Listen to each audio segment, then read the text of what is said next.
is Dru Oja Jay, who is founding editor of The Dominion and a member of its editorial collective, another important independent source of information and analysis in Canada, and an organizer with the Media Co-op. He also organizes for Indigenous solidarity and against environmental destruction, makes websites. Before I begin, I'd like to acknowledge that we're on the traditional territory of the Mississaugas of the New Credit.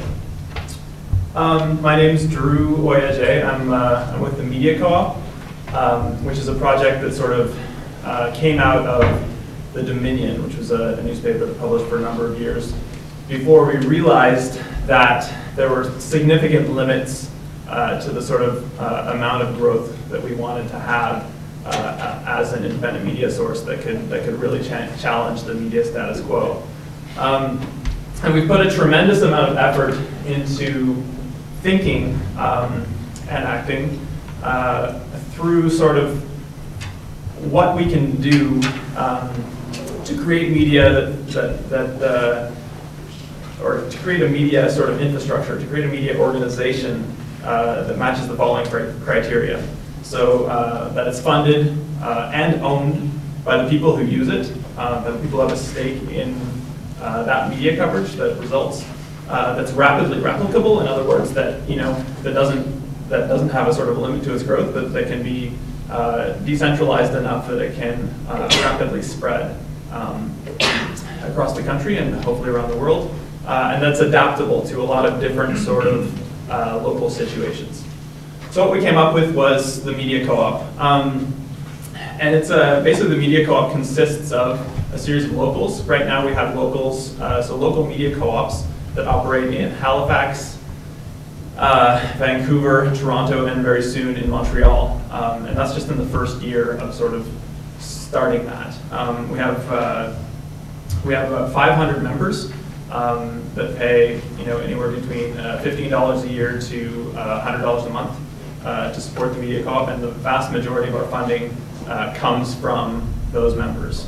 So we are reader-owned and reader-funded. Our board has seats on it for readers, like specifically represented as a group, for contributors. So writers and journalists are represented directly in the structure of our organization, and editors. And by editors, I mean people who work regularly to keep everything going.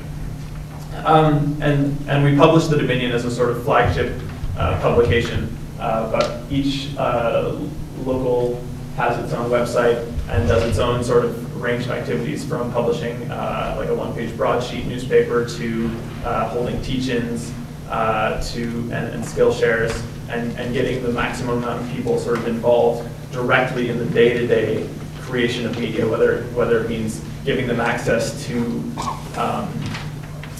the actual production process and asking them what they want to see covered, or whether it means inviting them to post their own photos, coverage, opinions, and video and audio on our sites.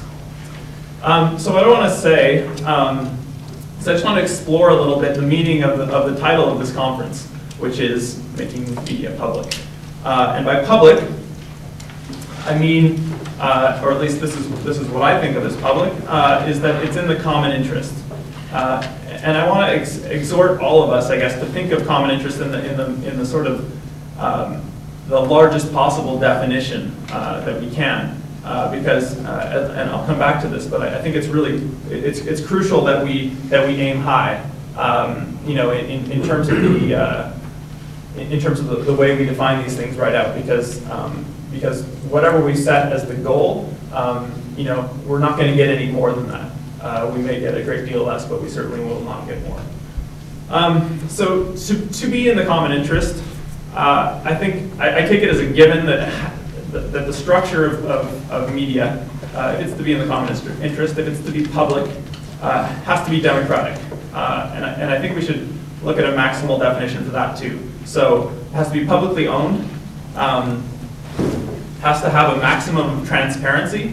Democracy doesn't really mean anything unless people have the information, can make an informed decision. If you make an uninformed decision, it's just not democratic, because you're not actually responding to what's there, you're responding to something else, a sort of false image.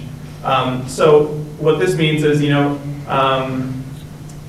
CBC, when they do the national, how do they choose? How did they choose? What process did they go through to choose what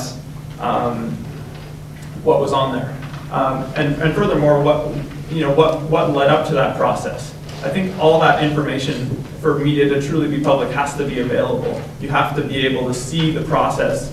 The process has to happen in the open to a large degree, at the very least. And this is something that we certainly fall short on that criterion, but this is something we're working toward and we really believe in, is having the maximum amount of transparency in the whole organization.